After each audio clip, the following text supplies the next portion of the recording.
சின்ன மருமகள்ல அடுத்து நடக்க போகுதுன்னு வாங்க பார்க்கலாம். சேதுவை எதிர்த்து போட்டியிடுற கட்சியை சேர்ந்தவங்க இங்க செல்லப்பாண்டி வீட்டு வாசல்ல வந்து நிக்கிறாங்க. யாரு நீங்க அப்படின்னு சொல்லி செல்லப்பாண்டி கேட்கவும், எதா இருந்தாலும் உள்ள போய் பேசலாமா அப்படின்னு சொல்லிட்டு வெள்ளத்துண்டை போட்ட 3 பேர் வீட்டுக்குள்ள வரவும், யாருப்பா இவங்க அப்படின்னு சொல்லி தமிழ் கேட்கவும், தெரியல ஆத்தா, கேட்டா எதுவும் சொல்ல மாட்டேங்கிறாங்க அப்படின்னு சொல்லி செல்லப்பாண்டி சொல்லவும், அப்பதான் தமிழ், யாரு நீங்க, உங்களுக்கு என்ன வேணும் அப்படின்னு சொல்லி தமிழ் கேட்கவும், அத்தா கோவப்படாத, எதா இருந்தாலும் பொறுமையா கேளு, ஓ மாமனாரு முன்னாடி ஒரு கட்சியில இருந்தாப்ல, அந்த கட்சியை சேர்ந்தவங்க தான் நாங்க அப்படின்னு சொல்லிட்டு வந்தவங்க சொல்லவும், சரி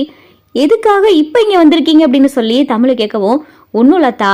நீயும் காலேஜ் படிச்சுக்கிட்டு இருக்க, டாக்டருக்கு படிச்சுக்கிட்டு இருக்கேன்னு எங்களுக்கும் தெரியும், உன் வீட்டு நிலவரம் எல்லாமே எங்களுக்கு தெரியும், உன் வீட்டு நிலவரம், உன் அப்பா ஆத்தாவோடைய வருமானம் எல்லாமே எங்களுக்கு தெரியாதா. இப்ப நீ நிற மாசமா வேற இருக்க, எப்ப வேணாலும் பிள்ளையும் பிறக்கலாம், பிள்ளையும் வேற பாத்துக்கிறணும். இங்க பாரு ஆத்தா, நாங்க வளன்னு பேச்ச இழுக்கிற, நீ எங்களுக்காக வந்து பிரச்சாரம் பண்ணணும், அவ்வளவுதான். அதுக்காக 10 லட்சம் ரூபா உனக்கு நாங்க தாரோம். அதை நீ வச்சு உன் படிப்பை பார்த்துக்க, உன் வீட்டை பார்த்துக்க, பிறக்க போற பிள்ளைகளுக்கான செலவா நீ பார்த்துக்க, எங்களுக்காக நீ வந்து பிரச்சாரம் பண்ணா மட்டும் போதும் அப்படின்னு சொல்லிட்டு வந்தவங்க சொன்னதும் செல்லப்பாண்டிக்கும் வசந்திக்கும் பார்த்தா பக்குன்னு ஆகுது. 10 லட்சம் அப்படின்னு சொல்லி 2 பேரும் வாயை பழந்து பார்க்க, தமிழும் பார்த்தா பார்த்துக்கிட்டே இருக்காங்க. தமிழுக்கு காலேஜ் ஃபீஸ் வேற கட்டணும், அடுத்து பிறக்க போற பிள்ளைய எப்படி பாத்துக்கிற போறோன்னு தெரியல, வீட்டு வருமானம் வேற கம்மியா இருக்கு, என்ன பண்ண போறோம் ஏது பண்ண போறோன்னு தமிழுக்குள்ள ஏற்கனவே இருந்த குழப்பம் வேற இருக்கு. இதெல்லாம் பார்த்துட்டு, சரி உங்களுக்காக நான் பிரச்சாரம் பண்ண வந்தா இவ்வளவு ரூபாய் தருவீங்களா அப்படின்னு சொல்லிட்டு தமிழ் கேட்கவும், ஆமாத்தா, நீ எங்களுக்காக வந்து பிரச்சாரம் பண்ணா மட்டும் போதும், எங்களுடைய கட்சியை பத்தி உனக்கு நல்லாவே தெரியும், உன் மாமனார் ஏற்கனவே இருந்த கட்சி தானே, அதனால நீ எங்களுக்காக வந்து பிரச்சாரம் பண்ணு, உன் புருஷன் இந்த தடவை தேர்தலில் போட்டிடுறாரு உனக்கு தெரியுமா அப்படின்னு சொல்லிட்டு இங்க வந்தவங்க சொல்லவும், அப்பதான் பார்த்தா தமிழுக்கு அந்த விஷயமே தெரியும். தமிழ் பார்த்தா தெரியாது அப்படின்றாங்க. இந்த தடவை உன் மாமனார் போட்டியிடல, இந்த தடவை உன் புருஷே சுயேட்சை வேட்பாளரா போட்டிடுறாரு இந்த தேர்தலில், அவரை எதிர்த்து தான் நீ எங்களுக்காக பிரச்சாரம் பண்ணணும், அவரை நீ தோக்கடிக்கணும், உன் புருஷனை நீ தோக்கடிக்கணும், உன் வீட்டுக்கு அதை எல்லாமே எங்களுக்கு தெரியாதா, இந்த அளவுக்கு நம்பிக்கை இல்லாத புருஷன், அவனை எதிர்த்து நீ தேர்தலில் பிரச்சாரம் பண்ணா என்ன தாயிர போகுது அப்படின்னு சொல்லிட்டு வந்தவங்கலாம் பார்த்தா தமிழ் ஆக ஓகன்னு சொல்லி புகழ்ந்து தள்ளவும், தமிழும் ஒரு நிமிஷம் யோசிக்கிறாங்க. அப்பதான் செல்லப்பாண்டி வசந்தியும், இல்லைங்க இதெல்லாம் சரிப்பட்டு வராது, என்னதான் எங்க சம்மந்திகாரவங்களுக்கும் என் மகளுக்கும் மருமகனுக்கும் பிரச்சனை இருந்தாலும் நாளை பின்னா சேர்ந்து வாழ போறவங்க, இதனால பெரிய பிரச்சனையாக வேணாங்க நீங்க கிளம்பலாம் அப்படின்னு சொல்லி செல்லப்பாண்டி சொல்லவும், தமிழ் எந்த பதிலுமே சொல்லல, அந்த பிள்ளை இன்னும் எதுவும் சொல்லலையே அப்புறம் என்ன அப்படின்னு சொல்லிட்டு வந்தவங்க சொல்லவும், தமிழ் அமைதியாவே நிக்கிறாங்க. இங்க பாருதா, நல்லா யோசிச்சு ஒரு முடிவை சொல்லு, இப்ப தட்டிக்கு இந்த 1 லட்சம் ரூபாயை வச்சுக்க அப்படின்னு சொல்லி வந்தவங்க பார்த்தா 1 லட்சம் ரூபாயை கொடுக்குறாங்க. அந்த பணம் தமிழோடைய கையில இருக்கு. தமிழ் அந்த பணத்தை கையில வச்சுட்டு பார்த்துக்கிட்டே இருக்காங்க.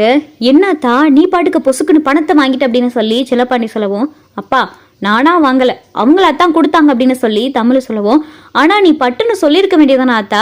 எதுக்கு நமக்கு தேவையில்லாத இந்த வேலை, நீ தானே சொன்ன படிக்கணும், இன்னும் லட்சியம் இருக்கு, பட்டம் வாங்கணும், பிள்ளைகளை பாத்துக்கறணும், என்னென்னமோ சொன்னியாத்தா, அப்புறம் எதுக்கு அப்படின்னு சொல்லி செல்லப்பாண்டி சொல்லவும், அவங்க என்ன கேட்டாங்க, பிரச்சாரம் பண்ண வர சொன்னாங்க, அதுக்கு பணம் தாரேன்னு சொன்னாங்க,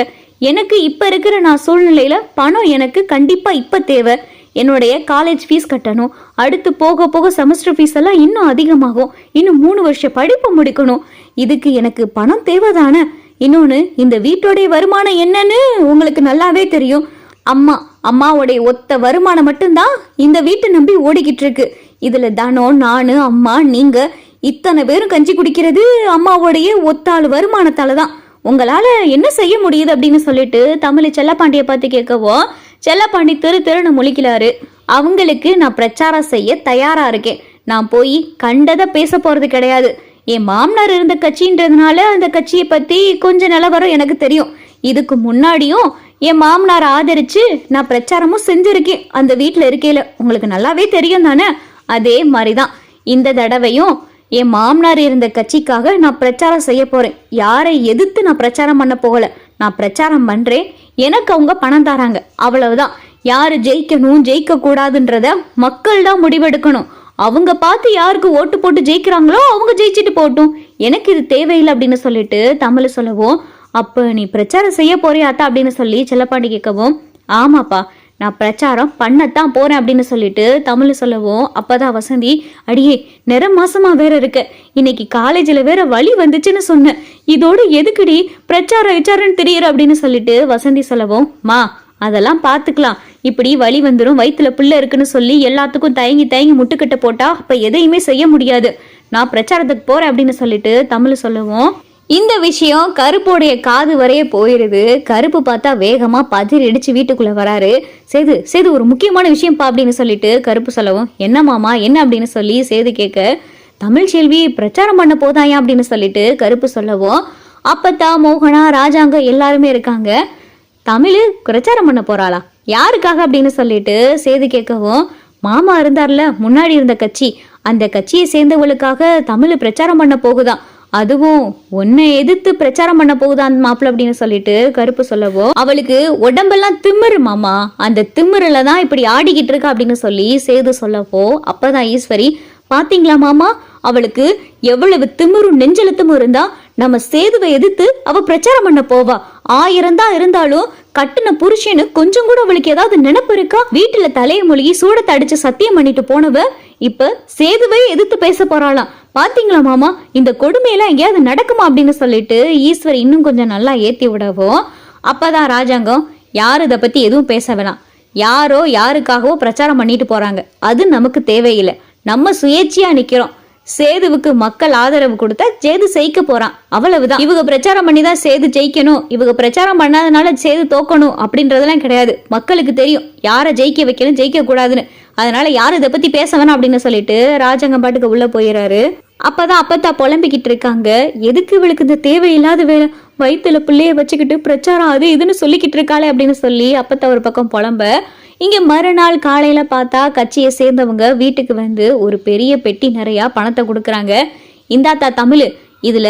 5 லட்சம் ரூபாய் இருக்கு, இந்த 5 லட்சம் ரூபாய வச்சுக்க, தேர்தல்லாம் முடிஞ்சதுக்கு அப்புறம் மீத 5 லட்சத்தை கொண்டாந்து கொடுத்துரும், நீ எங்களுக்காக வந்து எங்க கூட பிரச்சாரம் பண்ணு, உன்னுடைய நிலைமை எங்களுக்கு புரியுது, நீ ரொம்ப நேரம்லாம் எங்களுக்காக பிரச்சாரம் பண்ண வேணாம், தினமும் ஒரு மணி நேரம் மட்டும் எங்களுக்காக வந்து பிரச்சாரம் பண்ணா போதும் அப்படின்னு சொல்லி கட்சியை சேர்ந்தவங்க வந்து பணத்தையும் கொடுத்துட்றாங்க. அம்மா இந்தா இந்த பணத்தை கொண்டு போய் உள்ளவை அப்படின்னு சொல்லிட்டு தமிழ் வசந்தி கிட்ட பணத்தையும் கொடுக்குறாங்க. வசந்தி பணத்தை வாங்குவோமா வேணாமான்னு சொல்லி யோசிச்சுக்கிட்டே இருக்கவும், மா ரொம்பலாம் யோசிக்காத, நமக்கு ஒண்ணு தேவைன்னா அதை நம்ம தான் பார்த்து செஞ்சுக்கிறணும், மற்றவங்களை எதிர்பார்த்தெல்லாம் காத்திருக்க கூடாது, இனிமேல் என் வாழ்க்கையில என்ன வேணும்னாலும் அதை நான் தான் முடிவு பண்ண போறேன்,